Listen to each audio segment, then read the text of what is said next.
En este video vamos a hablar acerca de la grabación de instrumentos. En este caso va a ser una guitarra eléctrica en el cual nos va a ayudar Luis Figueroa, el cual voy a dejar sus redes sociales aquí abajo en descripción para que puedan contactarlo.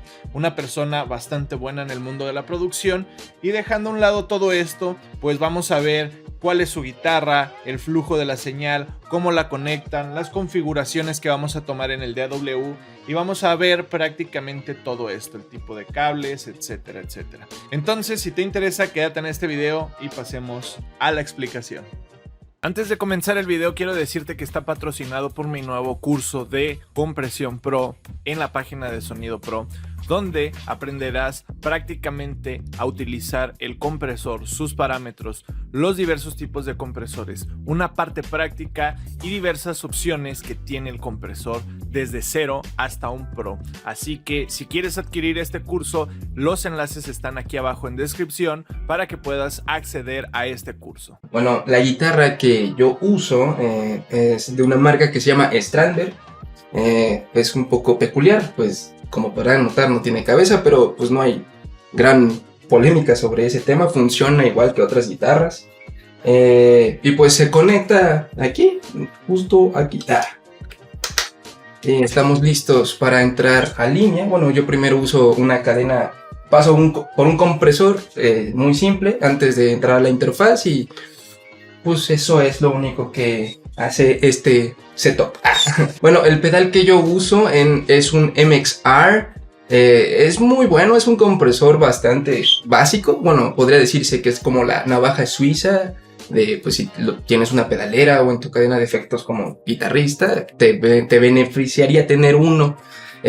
Porque pues aunque nomás tenga dos parámetros, funciona como un compresor óptico, podría decirse. No tengo mucho conocimiento de este tema, pero pues los parámetros son igual que un compresor óptico. Tienes cuánto vas a comprimir y pues tu output, ¿no? Y pues está suave tener una señal balanceada.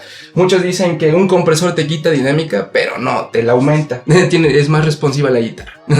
Sí, y pues después del compresor la conectamos a la interfaz. Y de ahí no hay más ciencia, solo es una señal análoga que se transforma en digital y estamos listos para ser grabados.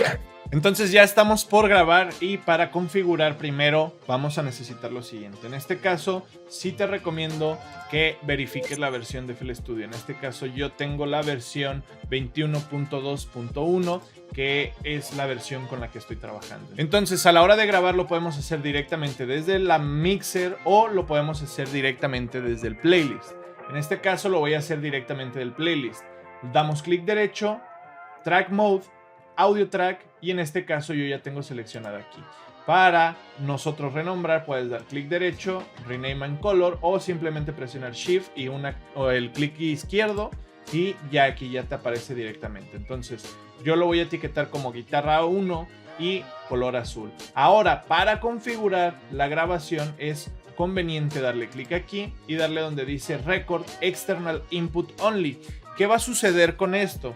Pues nosotros al darle External Input Only lo que va a hacer es que va a tomar solamente la entrada de la señal, omitiendo lo siguiente. Por ejemplo, si la persona grabando se siente cómoda con procesos como alguna distorsión, alguna ecualización, alguna reverb o algún delay, entonces estos sonidos no se van a grabar. Por ejemplo, aquí si lo vemos desde la mixer le damos donde dice aquí y External Input Only.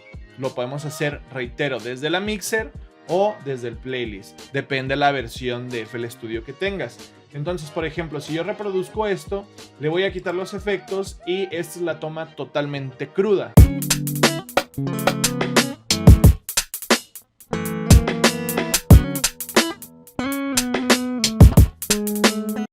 Puedes notarlo, pero también si yo quiero los efectos,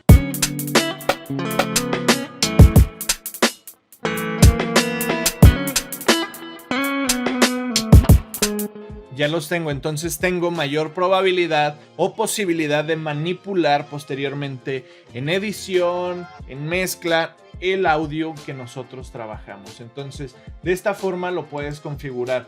Otra cosa que es muy importante es también configurar el buffer size.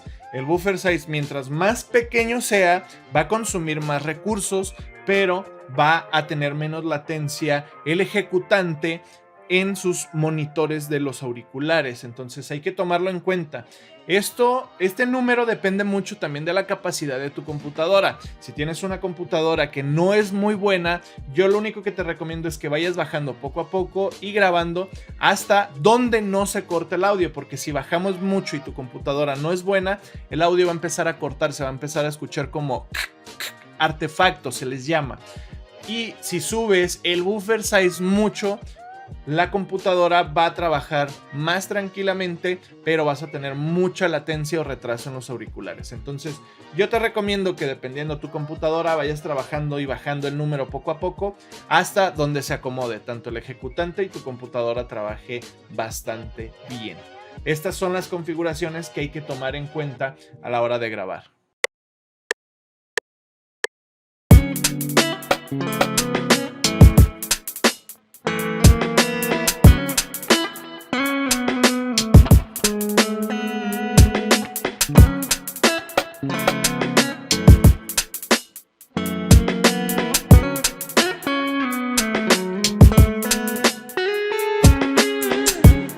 Pues ahí está. Güey, ya quedó el video. Sí, güey, ya quedó, güey.